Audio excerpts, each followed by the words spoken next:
तो दोस्तों फाइनली आज के इस वीडियो में हम बात करने वाले हैं WD की सबसे लेटेस्ट रिलीज हुई SSD SN580 के बारे में। आप में से बहुत सारे लोग ये क्वेश्चन पूछ भी रहे थे कि सर इस पे वीडियो बनाइए, SSD कैसी है। बहुत सारे लोग परचेज़ भी करना चाहते हैं, अभी सेल भी चल रहा है, तो ये क्वेश्चन बहुत बार आ रहा था, तो मैंने सोचा वीडियो बना के कुछ चीज़ें हैं जो समझा देता हूँ। ठीक है, ओवरऑल कहूँ तो ये SSD काफ़ी अच्छी है, बजट प्राइस में मिल भी जाती है, लेकिन कुछ चीज़ें हैं जो कि आपको कंसिडर करनी चाहिए और उसके बाद ही आपका जो डिसीजन है बाय करने का वो लेना चाहिए। ठीक है ना। तो अभी तक हमारे पास थी SN570 जो कि उनकी Gen 3 की SSD थी, 3-3.5 GB तक भी टच करती थी, मतलब Gen 3 का फाइनेस्ट परफॉर्मेंस आप कंसिडर कर सकते हो। ठीक है, ये SN580 है, 570 का ही अगला वर्जन कंसिडर कर लो, लेकिन एग्जैक्टली अगला वर्जन नहीं कह सकते क्योंकि वो Gen 3 की SSD थी, ये Gen 4 की SSD है। अब ये जो SSD है SN580 वो Gen 4 की जो सबसे लो स्पीड होती है ना उस पर परफॉर्म करती है, मतलब उस कैटेगरी का उसमें कंट्रोलर लगाया जाता है जिसकी फ्रीक्वेंसी कम होती है, उसकी वजह से जो आपको परफॉर्मेंस मिलेगा वो भी इतना ज़्यादा हाई एंड नहीं होगा। बजट कैटेगरी की SSD है तो इसका परफॉर्मेंस भी कहीं ना कहीं वैसा ही है। ठीक है, लेकिन कंपेयर टू SN570 इसमें आपको बेटर स्पीड मिलेगी अगर आप इसे Gen 4 पे लगाते हो। ठीक है ना। अब अगर मैं टेक्निकल स्पेसिफिकेशन की बात करूं तो जैसे SN570 में था, इसमें TLC NAND फ्लैश मेमोरी है,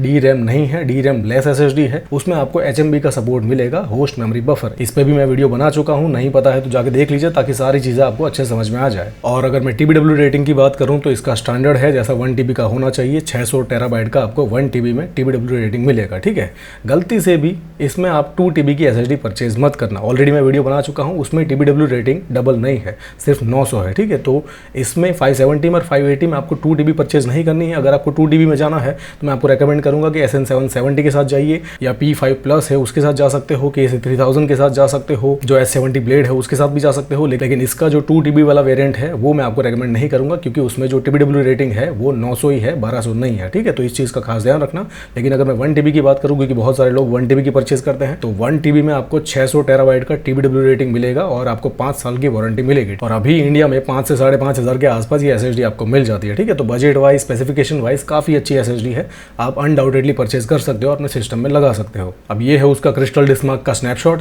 जैसे आप देख सकते हो सिक्वेंशियल में आपको 4100 मेगाबाइट के आसपास स्पीड मिलेगी, रीड एंड राइट बोथ। ठीक है, तो परफॉर्मेंस की अगर हम बात करें तो प्राइस के हिसाब से डिसेंट है, SN570 से बेटर है, लेकिन अगर आप इसे Gen 4 पे लगाते हो तो। लेकिन अगर आप इस SSD को लेके Gen 3 पे लगाते हो तो Gen 3 पे आपको इतना परफॉर्मेंस नहीं मिलेगा। ठीक है ना, Gen 4 में जितना उसका मैक्सिमम परफॉर्मेंस है किसी भी SSD का, उसका जो हाफ परफॉर्मेंस है या हाफ से भी कम, उतना आपको Gen 3 पे मिलेगा। ठीक है, तो Gen 4 में इसका मैक्सिमम परफॉर्मेंस 4100 के आसपास है, तो Gen 3 पे ये अंडर 2 GB ही परफॉर्म करेगी।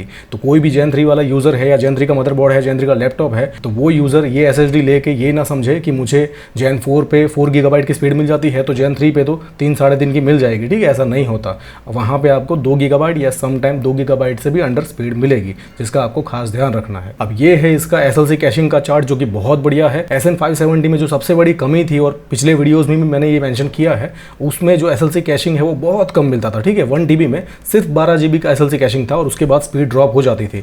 इसमें इस ड्राइव को आप पूरा का पूरा SLC मोड में भर सकते हो जो कि बहुत बढ़िया है। ठीक है, 1 TB की SSD है तो यहाँ पे आप 341 GB तक भी, 300 GB प्लस भी अगर कोई SSD SLC मोड में डेटा राइट करती है ना तो एक अच्छी क्वालिटी की SSD आप कंसिडर कर सकते हो। ठीक है, उसका SLC कैशिंग अच्छा है। तो SN570 में जो कमी थी उसको यहाँ से कंप्लीटली रिमूव कर दिया गया है। तो ये SSD अगर आप परचेज करते हो और पूरी SSD खाली है 1 TB की और पूरा भरने की कोशिश करोगे तो 341 GB तक आपको जो 4 GB की स्पीड है 4100 के आसपास वो मिलेगी। ठीक है, और उसके बाद जाके कहीं ना कहीं स्पीड डाउन होगी, तो ये चीज़ कंसिडर करना। अगर 570 लेते हैं तो उसमें 12 GB तक का ही SLC कैशिंग है SN770 में, और ये SN580 में SLC कैशिंग काफ़ी अच्छा है, 300 GB प्लस भी आप SLC मोड में डेटा राइट कर सकते हो। ओके, तो अभी SSD अमेजोन पे आपको 5,500 के आसपास मिल जाएगी। ठीक है, अब जो सबसे इंपॉर्टेंट बात है जो मैं आपको समझाना चाहता हूँ वो ये है कि अगर आपके पास Gen 3 वाला मदरबोर्ड है, ठीक है, या Gen 3 वाला लैपटॉप है जहाँ पे Gen 3 ही सपोर्टेड है PCI Express की, तो मेरे हिसाब से आपको ये SSD परचेज नहीं करनी चाहिए। ठीक है,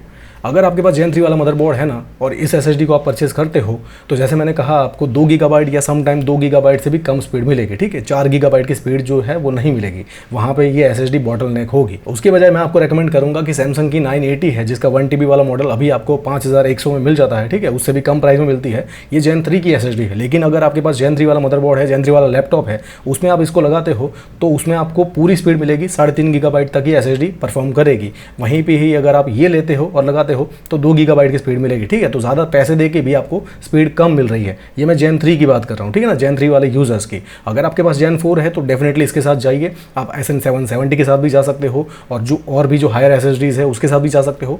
लेकिन स्पेशली जो Gen 3 वाले यूजर्स है, क्योंकि बहुत बार क्या होता है, यूजर को पता नहीं होता ये सब, परचेज करने के बाद फिर मुझसे पूछते हैं कि सर मेरी SSD 1800 मेगाबाइट परफॉर्म कर रही है, 1700 मेगाबाइट परफॉर्म कर रही है, इतनी स्पीड नहीं आ रही है, आपने तो कहा था कि इतना परफॉर्म करेगी, ठीक है।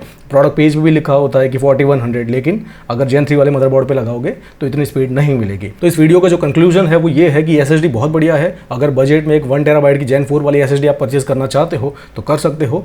अगर आपके पास Gen 3 वाला मदरबोर्ड है तो मैं आपको रेकमेंड करूंगा कि इसको छोड़ के आप ये ले लीजिए, बहुत बढ़िया SSD है। और अगर आपको Gen 3 का अल्टीमेट परफॉर्मेंस चाहिए और अल्टीमेट SSD चाहिए तो वो है हमारी सैमसंग की 970 वो प्लस, जो कि अभी 6500 के आसपास है, लेकिन उस पर 1000 रुपये का कूपन है, तो 5500 में आपको ये SSD भी मिल जाएगी, जो कि एक फिजिकल DRAM वाली SSD है, ठीक है। तो Gen 3 की अल्टीमेट SSD है, आप ये भी परचेस कर सकते हो 5500 में। अगर आपका बजट इतना ज़्यादा नहीं है तो 5000 में ये SSD भी बहुत बढ़िया है Gen 3 के लिए। और अगर आपके पास Gen 4 वाला मदरबोर्ड है या Gen 4 वाला लैपटॉप है तो आप ये SSD भी परचेस कर सकते हो, ठीक है। बहुत बढ़िया SSD है। सो आई होप कि इस वीडियो में मैंने आपको जो भी बताया, जो भी समझाया, सब कुछ सही से समझ में आ गया होगा। बहुत सारे लोग रिक्वेस्ट कर रहे थे कि सर ये SSD कैसी है, वीडियो बना दीजिए। तो मेरे भाई ये SSD बहुत बढ़िया है, बहुत अच्छी SSD है, बहुत सही प्राइस में मिल भी जाती है, अनडाउटेडली परचेज कर सकते हो। अगर आपको बूट ड्राइव बनाना है, सेकेंडरी ड्राइव बनाना है, मूवी ड्राइव बनाना है या कोई भी तरीके की ड्राइव बनानी है, ये SSD बहुत ही बढ़िया रहेगी, ठीक है। आई होप समझ में आ गया होगा, लेकिन फिर भी कोई इशू है तो पूछिए, I definitely answer you. Thank you so much.